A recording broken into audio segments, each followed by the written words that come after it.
Assalamualaikum warahmatullahi wabarakatuh. Saya Ertanti Hoiria, calon guru penggerak angkatan 10 dari SMP Negeri 1 Malang. Saya akan memaparkan kesimpulan dan refleksi pemikiran Ki Hajar Dewantoro dalam tugas koneksi antar materi modul 1.1. Dalam memaparkan kesimpulan dan refleksi pemikiran Ki Hajar Dewantoro, ada 3 pertanyaan pemantik. Yang pertama, apa yang saya percaya tentang murid dan pembelajaran di kelas sebelum saya mempelajari modul 1.1? Kedua, apa yang berubah dari pemikiran atau perilaku saya setelah mempelajari modul ini? Dan yang ketiga, apa yang dapat segera saya terapkan lebih baik agar kelas saya mencerminkan pemikiran KHD? Apa yang saya percaya tentang murid dan pembelajaran di kelas sebelum saya mempelajari modul 1.1? Yang pertama, guru mendominasi dalam pembelajaran. Jadi dalam pembelajaran saya ini terlalu banyak berceramah, sehingga anak-anak juga sering banyak diam. Kemudian yang kedua, pembelajaran terfokus pada ketercapaian materi dan KKM. Padahal pendidikan bukan hanya tentang mentransfer ilmu, tetapi ada aspek lain yang harus diperhatikan dalam belajar. Ketiga, guru kurang memahami karakteristik anak. Saya cenderung menyamaratakan anak, padahal setiap anak mempunyai karakter yang berbeda-beda. Yang keempat, siswa pasif.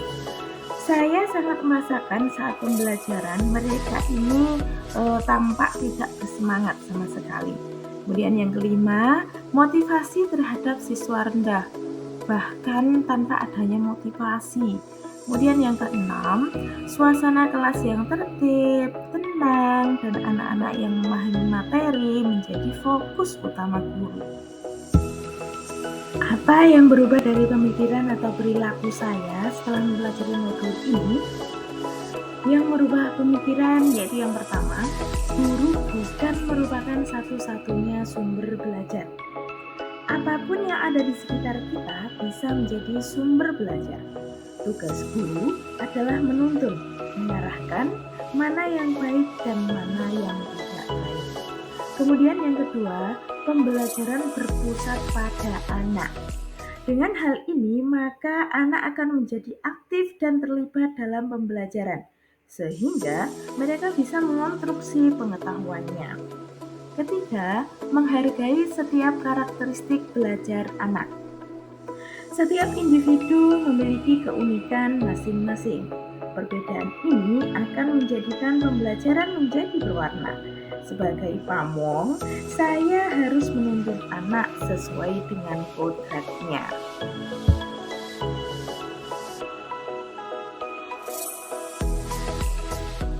Apa yang dapat segera saya terapkan lebih baik agar kelas saya mencerminkan pemikiran KHD? Yang pertama, saya akan merancang pembelajaran yang interaktif dan menyenangkan. Kemudian yang kedua, menerapkan pembelajaran kearifan budaya setempat. Hal ini sangat penting sekali karena perkembangan teknologi jangan sampai nilai-nilai budaya menjadi hilang. Sehingga saya menerapkan materi sesuai kearifan budaya setempat. Yang ketiga, menerapkan konsep merdeka belajar dan mengintegrasikan dengan profil pelajar Pancasila. Konsep pembelajaran mengajarkan kepada kita bagaimana seorang pendidik memberikan kebebasan kepada anak untuk dapat mengeksplorasi pengetahuannya, sehingga mereka mampu memunculkan ide-ide kreatif dan inovatif. Kemudian yang keempat, pembelajaran mengutamakan aspek budi pekerti. Pembiasan-pembiasan yang baik akan saya teladankan kepada siswa tentang bagaimana bersikap agar mereka itu menjadi pribadi yang lebih baik. Yang kelima, menerapkan sistem among. Kita sebagai guru berperan sebagai among. Kita harus menuntun, bukan menuntut. Kemudian yang keenam, pembelajaran sesuai kodrat alam dan zaman.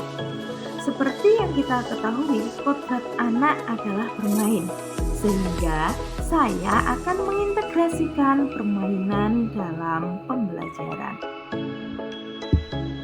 Kesimpulannya adalah bahwa dasar-dasar pemikiran Ki Hajar Dewantara harus segera saya terapkan dalam proses pembelajaran.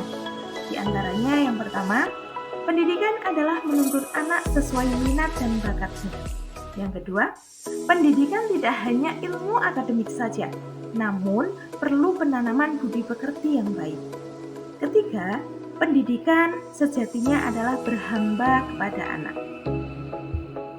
Demikian pemaparan saya mengenai kesimpulan dan refleksi pemikiran Ki Hajar Dewantara.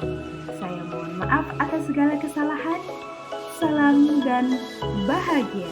Assalamualaikum warahmatullahi wabarakatuh.